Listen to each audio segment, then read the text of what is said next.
احتمالاً برای شما هم پیش اومده که توی طول روز بدون اینکه حتی اصلا متوجهش بشین چندین ساعت بدون سیگار میگذرونین، عین خیالتون هم نیست، ککتون هم نمیگزه. ولی خب وقتی که تصمیم به ترک سیگار میگیرین 5 دقیقه بعدش نسخی میاد سراغتون، اعصابتون خورد میشه، حالتون خراب میشه، انگار یه چیز مهم رو تو زندگیتون از دست دادین. به نظر دلیلش چیه؟ چرا اینجوریه؟ سلام دوستان، امیدوارم حالتون خوب باشه. خیلی خوش اومدین به روز 12 دوره ترک سیگار به روش TTAC، دوره‌ای که در پایانش روز 21 دوره نخ آخر سیگارتون رو با نفرت تمام میکشین و برای همیشه آزادانه زندگی میکنین، بدون احساس پوچی، بدون احساس از دست دادن سیگار، بدون احساس ضعف و ناراحتی و عصبی شدن. ازتون میخوام اگر تا اینجای دوره رو ندیدین و تازه به جمع ما اضافه شدین، برین از روز اول، جلسه اول دوره شروع کنین نگاه کردن تا به اینجا برسین. 2 تا اصل داره این دوره. 1، تمام ویدیوها رو با دقت کامل ببینین و مطالب رو درک بکنین. 2، به دستورالعمل‌ها و راهکارهایی که بهتون میدم عمل کنین. با انجام این 2 تا شرط قطعاً 100% در پایان این دوره برای همیشه سیگار رو میذارین کنار و راحت میشین. خب دوستان، پرقدرت و پر انرژی، بریم سراغ روز 12 دوره. ما تا اینجای کار در مورد این صحبت کردیم که 1، ما با ترک کردن سیگار مطلقاً چیزی از دست نمیدیم، بلکه چیزهای خیلی زیادی رو به دست میاریم. و 2، اینکه ما معتاد سیگار هستیم، ما معتاد نیکوتینیم. ولی خبر خوب اینه که علائم ترک نیکوتین به شدت خفیفه، انقدر خفیفه که ما حتی متوجهشون نمیشیم و ضمیر ناخودآگاهمون در این مورد اشتباه برداشت میکنه و فکر میکنیم که سیگار داره به ما آرامش میده، داره استرسمون رو برطرف میکنه و موارد این چنینی. پس اولین قدم اینه که بپذیریم ما معتاد نیکوتین هستیم و ما عادت نداریم به سیگار کشیدن، بلکه اعتیاد داریم به نیکوتین. اگر هنوز شک داریم به این موضوع، به این حقیقتی که الان میخوام بهتون بگم گوش کنیم. توی سال 1989 شرکت فیلیپ موریس که بزرگترین تولید کننده تنباکوی جهانه اومد یه سیگاری تولید کرد و لقب آرزوی همه سیگاریا رو بهش داد. اونا گفتن که ما به تکنولوژی رسیدیم که میتونیم نیکوتین رو از تنباکو جدا کنیم. از فیلترهایی توی سیگار استفاده میکنیم که باعث میشه نیکوتین وارد بدن انسان نشه. و سیگاری رو تولید کردن به اسم سیگار نکست. میتونیم برین در موردش بخونین. خب سیگار نکست سیگاری بود که بدون نیکوتین و بدون قطران بود و سیگاری که نیکوتین نداشته باشه یعنی اعتیادآور نیست و اگر قطران نداشته باشه یعنی برای بدن ضرری نداره. جالب قضیه اینه که توی کالیفرنیا تقریبا همه سیگاریا یه پاکت از این سیگار خریدن، ولی خب بعد از کشیدنش بهشون حال نداد و وقتی متوجه شدن که نیکوتین داخل این سیگار نیست دیگه خرید نکردن و پرتش کردن دور. و شرکت فیلیپ موریس متوجه شد که سیگاری از این محصول خوششون نمیاد و بعد از 2-3 ماه تولیدش رو متوقف کرد. دوستان، این موضوع ثابت میکنه که اگر داخل سیگار نیکوتین نباشه ما لب بهش نمیزنیم. چرا؟ چون ما معتاد به نیکوتینیم. واقعا فکر میکنین که کسی که معتاد به هروئینه از این که اون سرنگو بیاد فشار بده توی رگش از این خوشش میاد، یا از اون ماده مخدری که وارد بدنش میشه؟ یا کسی که کوکائین میکشه از این خوشش میاد که یه پودری رو توی دماغش بکشه بالا؟ یعنی اگر به جای کوکائین گچ بدی به طرف و بکشه بالا حال میکنه باهاش؟ نه، اون دنبال اون محرکیه که داخل اون مواد مخدر هست. این جریان ما سیگاریاست. ما معتاد به نیکوتین هستیم و نیکوتین به سرعت وارد بدن ما میشه، ولی خبر خوب اینه که نیکوتین با همین سرعت هم از بدن اون خارج میشه. بریم ویدیوی چرخه باطل نیکوتین رو ببینین. کامل این موضوع رو ما بهتون توضیح دادیم، حتی دقیقه ها، ثانیه ها، چقدر طول میکشه وارد بدن اون بشه، چقدر طول میکشه از بدن اون خارج بشه. ولی جالبتر از این و خبر خوبی که به همه سیگاریا میشه داد اینه که ترک نیکوتین تأثیرات به شدت خفیفی توی بدن ما داره. انقدر این تأثیرات خفیفن که حتی شبا ما رو از خواب بیدار نمیکنن و ما 8 ساعت بدون نیکوتین زندگی میکنیم، خوابیم، ما رو از خواب بیدار نمیکنه بگه یه نخ دیگه سیگار بکش، یه نخ دیگه سیگار بکش. ولی خب چرا ترک سیگار برای ما سخته؟ این تأثیرات که خفیفن دقیقاً به خاطر ضمیر ناخودآگاهمونه، باورهای غلطی که توی ضمیر ناخودآگاه ما ثبت شده. این که ترک سیگار سخته، این که سیگار ترک نداره، این که سیگار به ما آرامش میده، این که سیگار باعث رفع استرس ما میشه. و کسانی که با روش اراده میان سیگار رو ترک میکنن این دوتا موضوع رو نمیدونن که یک، با ترک کردن سیگار ما چیزی از دست نمیدیم و دو، تأثیرات نیکوتین توی بدن ما به شدت خفیفه. چون این دوتا موضوع رو نمیدونن، دیدشون نسبت به ترک سیگار چیه؟ اینکه این سیگاری که به من آرامش میده، سیگاری که به استرسمو برطرف میکنه، سیگاری که داره بهم حال میده رو من مجبورم بذارم کنار. در اصل نمیان دشمن خودشونو بذارن کنار، بلکه یه دوست صمیمی قدیمی رو میذارن کنار. و وقتی با این دید بذاری کنار، بعد از ترک اضطراب، خستگی، اعصاب خوردی میاد سراغشون و این حس‌ها رو ناشی از ترک سیگار میدونن. میگن چون ما سیگار نمیکشیم این حس‌ها اومده سراغمون. و خب برای همچین آدمی با همچین طرز فکری معلومه ترک سیگار سخته. اصلا ترک سیگار سخت‌ترین کار روی کره زمین میشه برای همچین آدمی با همچین دیدگاهی.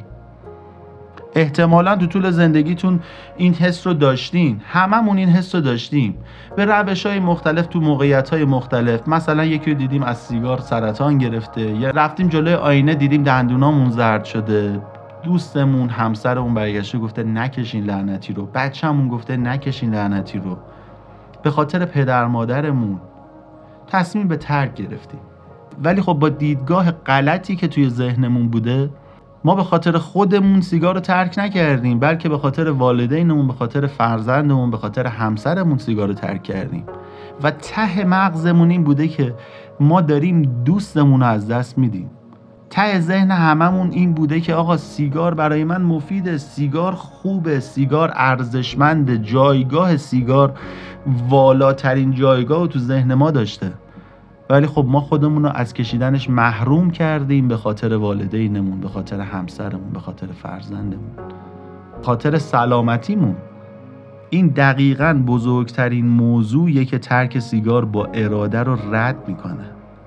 ترک سیگار با روش اراده بسیار سخته. و چی اینو سختش میکنه؟ این که ببینید دوستان، ما هممون در درونمون میدونیم که سیگار نکشیدن بهتر از سیگار کشیدنه. ولی چون بارها با روش اراده این کار رو انجام دادیم و نتونستیم سیگار رو ترک بکنیم، ترک کردن سیگار توی مغزمون به شدت کار سختی شده. چون که ما این اطلاعات رو نداشتیم که آقا سیگار واقعاً چیزی به ما اضافه نمیکنه، ترک سیگار باعث نمیشه ما چیزی رو از دست بدیم. پس برای ترکش باید خودم رو محروم کنم از سیگار. و حس محرومیت سیگار نابود کننده ترین حسیه که بعد از ترک سیگار با روش اراده توی ذهنتون ایجاد میشه. در کنار این باورهای غلطی که توی ذهنمون ایجاد شده بود از سیگار، که در اوایل دوره ما اینا رو دونه دونه نشستیم بررسی کردیم و تو مغزمون خطشون زدیم. این که سیگار به من آرامش میده، این که سیگار کشیدن لذت داره، این که سیگار استرسمو کنترل میکنه، این که سیگار باعث میشه من عصبی نشم، این که سیگار تمرکزمو زیاد میکنه. این موارد باعث میشه که در حینی که ما داریم این کار سختی که توی مغزمون ایجاد کردیم، خودمون به اشتباه رو انجام میدیم، این حسم داشته باشیم که من خودمو محروم کردم از لذت‌هایی که تا 2 روز قبل داشتم، تا قبل از ترک داشتم. و خب این اشتباهه. شاید شما از من با اراده تر بودین. من نهایت تایمی که تونستم سیگار رو با اراده ترک کنم 1 روزم نبود. ولی شاید شما 1 ماه، 2 ماه، 3 ماه، 3 روز تونستین سیگار رو با اراده ترک کنید. حال و روزتون چجوری بوده؟ به محض اینکه میدیدین یه نفر داره سیگار میکشه دلتون نمیخواست؟ توی جمعایی که داشتن همه سیگار میکشیدن شما دیگه اصلا حضور پیدا میکردین؟ یا نمیرفتین، یا اگر میرفتین حالتون انقدر بد میشد از اینکه نمیتونین سیگار رو بکشین که اصلا قابل توصیف نیست. و بعد از 1 ماه 2 ماه 3 ماه بستگی حالا به ارادتون میرسیدین به یه جایی که مثلا قهوه‌ای خورده بودین، مثلا مشروبی خورده بودین، مثلا توی مهمونی بودین و میگفتین حالا با 1 نخ سیگار که چیزی نمیشه، بذار دیگه حداقل حال این مجلسه رو ببرم، حال این لحظه‌ای که توشم رو ببرم. و به محض اینکه اون 1 نخ سیگار رو میکشیدین طرز فکرتون تغییر میکرد، برمیگشت عقب و از سیگاری که تا 10 دقیقه پیش فقط طلب 1 نخ سیگار رو داشت تبدیل میشدین به سیگاری که آرزوی ترک کردن این سیگار رو داره. 2 نخ 3 نخ 5 نخ میشد پاکت. دوستان، با روش اراده شما به هیچ وجه نمیتونی سیگار رو ترک کنی. اگر سیگار رو ترک هم بکنی تبدیل به یه آدم غیر سیگاری نمیشی، تبدیل به یه آدم سیگاری میشی که تا آخر عمرش در تمنای 1 نخ دیگه سیگاره.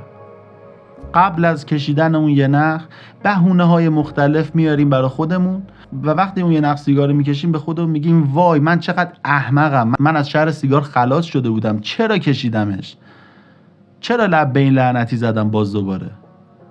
و اونجاست که اعصابت میریزه به هم، نخ بعدی رو روشن میکنی، اعصابت میریزه به هم، نخ بعدی رو روشن میکنی. دوست من، وقتی با روش اراده سیگار رو ترک کنی ته ذهنت میدونی که یه روزی یه جایی یه پاکت سیگار میگیری و دوباره شروع میکنی کشیدنو و تا آخر عمرت سیگاری باقی خواهی موند. حقیقت اینه که شما اگر با روش اراده سیگار رو ترک کنین تهش به افسردگی میرسه، تهش به پرخاشگری میرسه و این افسردگی و پرخاشگری هم میندازی گردن ترک سیگار و به یه جایی میرسی که حتی دور اطرافیانت بهت میگن بابا بکش 1 نخ سیگار، دیوونمون کردی و دوباره شروع خواهی کرد. بعد از 1 ماه، بعد از 1 سال، بعد از 3 سال. من کسی رو داشتم که بعد از 3.5 سال سیگار رو شروع کرده بود. برام تعریف میکرد، میگفت توی این 3.5 سال وقتایی میشد که حتی گریه میکردم بابت اینکه نمیتونم سیگار بکشم. تمام دوستامو از دست داده بودم، اصلا از یه آدم نرمال تبدیل شده بودم به یه آدم پرخاشگر عصبی که اصلا هیچ کسی که دور و بر من نبود. تمام دوستامو از دست داده بودم، از همسرم، مادرم به زور داشتم منو تحمل میکردم. خب این قطعاً چیزی نیست که ما میخوایم و شما الان دارین وقتتون رو میذارین این دوره رو نگاه میکنین. ما میخوایم تبدیل به یه آدم غیر سیگاری بشیم که شادابه، انرژیش بیشتر شده، حال و روزش بهتره، همه افتخار میکنن بهش که سیگار رو تونسته بذاره کنار، خودش داره به خودش افتخار میکنه که تونسته این لعنتی رو بذاره کنار. لعنتی که 10 سال از زندگیش، 15 سال از زندگیش، 20 سال 30 سال از زندگیش درگیرش بوده. و تنها روشی که ما میتونیم از شر این افسردگی، از شر این اعصاب خوردی خلاص شیم و توی زندگیمون تبدیل به یه آدم غیر سیگاری شاد بشیم، چیزی که من تجربهش کردم، چیزی که بالای 200,000 نفری که بهشون کمک کردن تجربهش کردن، فقط و فقط ترک سیگار به روش TTAC. وقتی که طرز فکرت نسبت به سیگار تغییر کنه، وقتی که باورهای غلطی که توی مغزته همه ویران بشه، وقتی که سیگار از اون جایگاه بالایی که توی مغزت داره بکشیمش پایین و بندازیمش زیر چک و لغت خودمون. وقتی که این 2 نکته رو بفهمیم، ما با ترک کردن سیگار چیزی از دست نمیدیم و ترک کردن سیگار باعث میشه جایگاه اجتماعی ما، سلامت ما، روابط ما رشد بکنه توی زندگیمون. و دونستن این حقیقت که ترک نیکوتین بسیار تأثیرات خفیفی توی بدن ما داره. ما توی این دوره باورهای غلطی که توی ذهنمونه رو جایگزین میکنیم با اطلاعات صحیح و دانشی که به دست میاریم. لطفاً دنبال ترک سیگار با روش اراده نرید و به اطرافیانتون هم گوشزد کنین. ترک سیگار با روش اراده تهش افسردگی و بیچارگیه. اگر میخوان سیگار رو ترک بکنن بیان و به جمع ما بپیوندن. ممنون از همراهیتون، ممنون از وقتی که گذاشتین. اگر چنل یوتیوبمون رو سابسکرایب نکردین این کار رو انجام بدین. اگر به دوستاتون معرفیمون نکردین این کار رو انجام بدین. ما با همدیگه میتونیم یه قدم بزرگ برداریم. یه دست صدا نداره. به امید سلامتی همه مردم جهان، مخلص.